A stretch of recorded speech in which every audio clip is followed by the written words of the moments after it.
बहुत ही पुरानी बात है। गौतम बुद्ध अपने सभी शिष्यों के साथ बाहर कुटिया में बैठे हुए थे।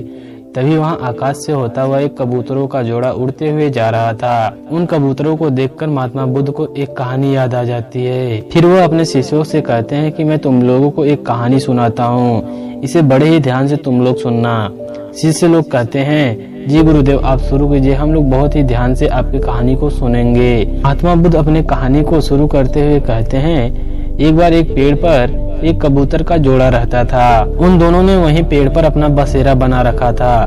दोनों साथ साथ ही भोजन ढूंढने जाते और साथ साथ ही भोजन ग्रहण भी करते थे। सभी कार्य साथ साथ ही वह दोनों करते थे।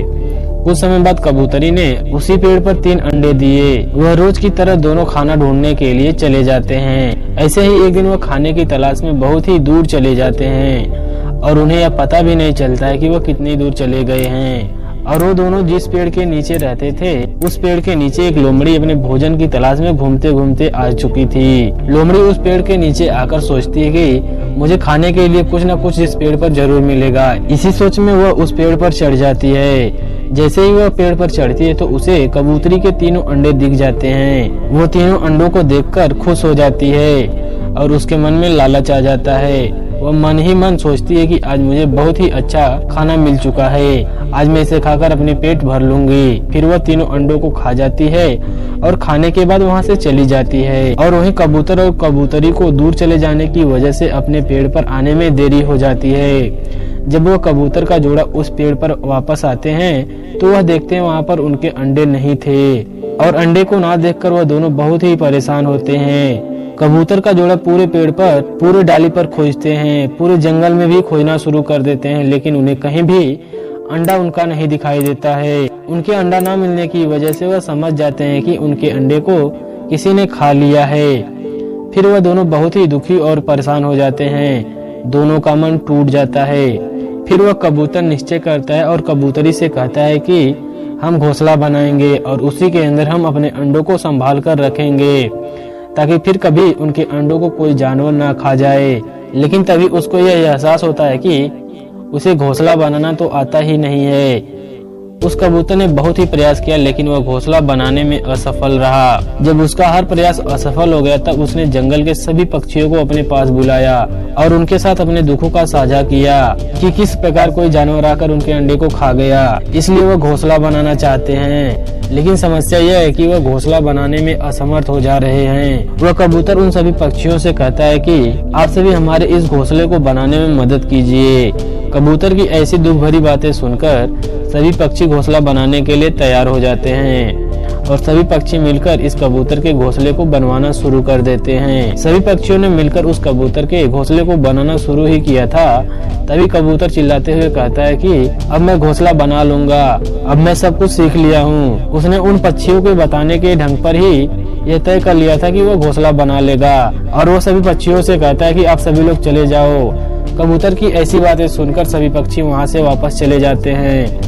अब फिर से उस कबूतर ने अपना घोंसला बनाना शुरू कर देता है। कबूतर ने एक तिनका इधर रखा तो दूसरा तिनका दूसरी तरफ रख दिया, जिसकी वजह से दूसरी बार भी वह घोंसला बनाने में असफल रहा। तब उसे समझ में आ गया था कि अभी उसने कुछ भी नहीं सीखा है। फिर से उसने सभी पक्षियों को मदद करने के लिए अपने पास बुलाया और फिर से सभी पक्षी उस कबूतर के पास आ जाते हैं और उसको घोंसला बनाने का तरीका बताते हैं और सभी पक्षी मिलकर कबूतर का घोंसला बनाना शुरू करते हैं। कबूतर का अभी आधा ही घोंसला बना था। तभी कबूतर फिर से कहता है कि तुम सभी चले जाओ, अब मैं समझ गया हूँ कि कैसे घोंसले को बनाया जाएगा। वह कबूतर बिना कुछ सीखे ही उन पक्षियों को जाने के लिए बोल देता है। इस बार कबूतर की ऐसी बातें सुनकर सभी पक्षी को बहुत ज्यादा क्रोध आ जाता है। सभी पक्षी भड़क जाते हैं और आपस में बातें करने लगते हैं कि यह बार बार हम लोगों को परेशान करता रहता है। सारे पक्षी अपने अपने तिनकों को वहीं पर छोड़कर चले जाते हैं। अब कबूतर फिर से आगे अपना घोंसला बनाना शुरू करता है, लेकिन इस बार भी कई कोशिशों के बाद भी घोंसला बनाने में वह असमर्थ हो जाता है और फिर से वह अपने घोंसले को पूरी तरीके से नहीं बना पाता है। तब कबूतर तीसरी बार फिर से उन पक्षियों को मदद के लिए अपने पास बुलाता है। लेकिन इस बार एक भी पक्षी उसकी मदद करने के लिए उसके पास नहीं आते हैं, बल्कि सभी पक्षी उसको डांटते हुए कहते हैं कि तुमको सिखाने का कोई फायदा नहीं है, तुम अच्छे से सीखते ही नहीं हो। वह कबूतर उन पक्षियों की ऐसी बातें सुनकर समझ गया था कि सभी पक्षी उनसे गुस्सा हो गए हैं, और फिर वह कबूतर निराश होकर वापस चला जाता है। उसे एक बार में ही ध्यान से सीख लेना चाहिए था। अच्छे से बिना सीखे हुए सबको भगा देना उसकी सबसे बड़ी गलती थी। अंत में महात्मा बुद्ध अपने शिष्यों से कहते हैं, तब से लेकर आज तक उस कबूतर ने घोंसला बनाना नहीं सीख पाया। उसकी एक गलती ने उसे कभी भी सीखने नहीं दिया, जिसका परिणाम हम लोग इस कहानी में देख ही रहे हैं। बुद्ध इस कहानी को खत्म करके अपने शिष्यों से कहते हैं, तुम लोगों को इस कहानी से कुछ समझ में आया? मैं तुम लोगों को क्या बताना चाहता हूँ? तभी सभी शिष्य कहते हैं, जी हाँ गुरुदेव, हम समझ गए हैं कि आप क्या कहना चाहते हैं इस कहानी के माध्यम से।